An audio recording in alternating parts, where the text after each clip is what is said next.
बिस्मिल्लाहिर्रहमानिर्रहीम। एनडीए को आयोजित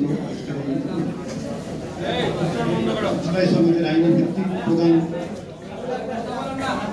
এই অনুষ্ঠানের সম্মানিত সভাপতি, উপস্থিত অতিথিবৃন্দ, সামনে উপস্থিত সুধীবৃন্দ, সাংবাদিক সহকর্মী ভাই এবং বোনেরা, আসসালামু আলাইকুম ওয়া রাহমাতুল্লাহ। আমি বক্তব্য দেব না, আমি আসলে একটু দুঃখ প্রকাশ করছি যে আমার ঢাকা সাংবাদিক ইউনিয়নের সাবেক সভাপতির একটি আলোচনা সভা দোয়ার মাহফিল ছিল, ওনার মৃত্যুবার্ষিকী উপলক্ষে আমার সেটা প্রেজেন্ট করতে হয়েছে, তার কারণে সেটি শেষ করে এখানে আসতে হয়েছে সর্বশেষে আপনাদের সাথে সামিল হওয়ার জন্য, বক্তব্য দেওয়ার জন্য নয়। তো যে বিষয়টি নিয়ে আলোচনা আপনারা শুনেছেন, আমার মনে হয় যে দীর্ঘ আলোচনা শুনেছেন, এই বিষয়টির অত্যন্ত যৌক্তিক কিছু দিক রয়েছে, সেটা নিয়ে আলোচনা শুনেছেন। এখন আর সেই আলোচনা আমি করব না। আমার মনে হয় যে এটা নিয়ে কিছু বিতর্ক তৈরি করার চেষ্টা হচ্ছে, যে যৌক্তিক বিষয়গুলো রয়েছে। পিআর পদ্ধতি পৃথিবীর 170টি দেশের মধ্যে 91টি দেশে এই পিআর পদ্ধতি চালু আছে এখন। তো আপনারা এই আলোচনা হয়তো শুনেছেন, তো সেই যৌক্তিক দেওয়া দরকার যে এই পিআর পদ্ধতিকে যে বিদ্যমান যে ব্যবস্থা ছিল নির্বাচনের, সেই ব্যবস্থার মধ্যে আবার যেতে চাচ্ছেন।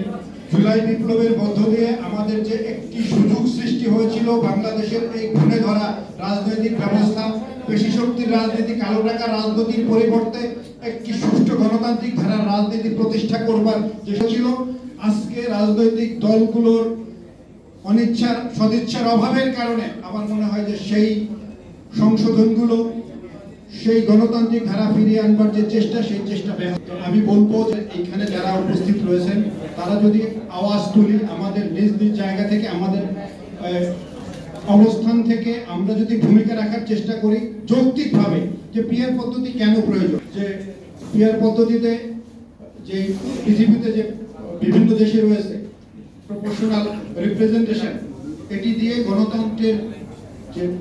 গণতন্ত্রের মৌলিক যে দিকগুলো সেটি প্রতিফলিত হয় পিআর সিস্টেমের ভোটের মধ্য দিয়ে, যে পার্সেন্টেজের মধ্য দিয়ে, ভোটের পার্সেন্টেজের ভিত্তিতে তাদের প্রতিনিধি নির্বাচিত হয়। কারণ এই পদ্ধতি না থাকে, দেখবেন যে আমি একটা উদাহরণ দেই, এটি একটি যুক্তির জন্য আপনাদের কাছে, যে একটা নির্বাচনী এলাকায় ধরেন যে 1 লক্ষ ভোট আছে, সেখানে 5 জন অথবা 4 জন প্রার্থী আছে, 4 জন প্রার্থী আছে, 1 লক্ষ ভোট আছে, সেখানে একজন প্রার্থী পেলেন 30,000 ভোট, আর 3 জন প্রার্থী, বাকি 3 জন পেলেন 70,000 ভোট। নির্বাচিত কে হবে? মানে একজন, বাকি 3 জন পেলেন ধরেন যে 75,000-এর 30,000 একজন পেলেন, আর বাকি 70,000-এর ধরেন যে প্রার্থী যদি 4 জন থাকে তারা ভাগ করে পেলেন। এর মানে হলো যে যিনি 30,000 পেলেন তিনি নির্বাচিত হলেন, আর 70% ভোট যারা পেলেন তারা কি করলেন? হেরে গেলেন। এর মানে হলো যে 70% লোক যাদেরকে না করলো, যাকে না করলো, তিনি নির্বাচিত হলেন, মানে তিনি 30%-এর প্রতিনিধি নির্বাচিত হলেন, তিনি রাষ্ট্রকে শাসন করবেন, তিনি বিজয়ী হলেন। এর মানে হলো যে 70% যে মতামত সেটি কোনো কাজে লাগলো না। আর পিআর পদ্ধতি নির্বাচন যদি হয় তাহলে প্রত্যেকটা ভোটের হিসাব করে করে দেখা যাবে যে যতজন মানুষ যাকে ভোট দিয়েছে তার আলোকিত প্রতিনিধি নির্বাচন হবে। এর মানে হচ্ছে গণতন্ত্রের যে প্রতিনিধিত্বশীল শাসক সেখানে এর মধ্য দিয়ে নির্বাচিত হবে। সুতরাং সেই পদ্ধতিকে আমাদের সমাজের একটি রাজনৈতিক দল ক্ষমতায় যাবার জন্য দ্রুত তারা এই পদ্ধতিটাকে অস্বীকার করতে চাইছেন, আগের পদ্ধতিতে ফিরে যেতে চাইছেন। কারণ হলো যে আগের পদ্ধতিতে যদি ফিরে যায়, যে পদ্ধতির মধ্য দিয়ে একটি সরকার 16 বছরে শাসন করে এদেশে তারা ফ্যাসিবাদের দানবে পরিণত হয়েছিলেন, আমাদের সেই পথ দিয়ে আবার বিদ্যমান থাকবে। সুতরাং সেই জায়গায় আমাদেরকে উচিত হচ্ছে যে সমাজের মানুষকে বোঝানো যে পিআর পদ্ধতির পক্ষে আমরা কেন বলছি, কেন প্রয়োজন বাংলাদেশের প্রেক্ষাপটে, রাজনৈতিক প্রেক্ষাপটে। এটি শুধু বাংলাদেশের না, বাংলাদেশের যে উন্নয়নশীল যে দেশগুলো রয়েছে, উন্নয়নশীল দেশগুলোর একটা সংগঠন আছে OECD, ভুক্ত 36টা দেশ আছে। এই 36টা দেশের 25টা দেশে পিআর পদ্ধতি আছে এবং সেখানে গণতান্ত্রিকভাবে সুশাসন রয়েছে। আমরা যদি বলি গণতান্ত্রিকভাবে সুশাসন রয়েছে, বাংলাদেশে সেই সুশাসনের অভাব রয়েছে।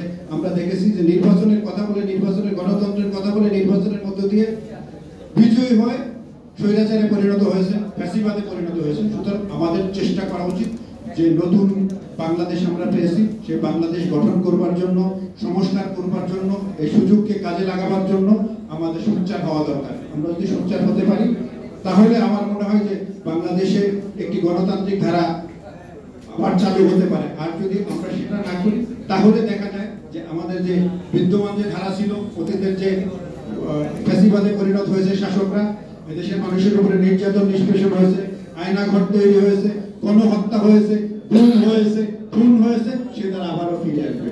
সুতরাং আমাদের উচিত নতুন বাংলাদেশ বিনির্মাণের জন্য, নতুন গণতান্ত্রিক ধারা প্রবর্তনের জন্য সার্বক্ষণিক চেষ্টা করা। সেই চেষ্টায় আমরা যাতে সবাই আমাদের নিজেদেরকে আত্মনিয়োগ করি, সেই আশাবাদ ব্যক্ত করে আমি আমার বক্তব্য শেষ করছি। আসসালামু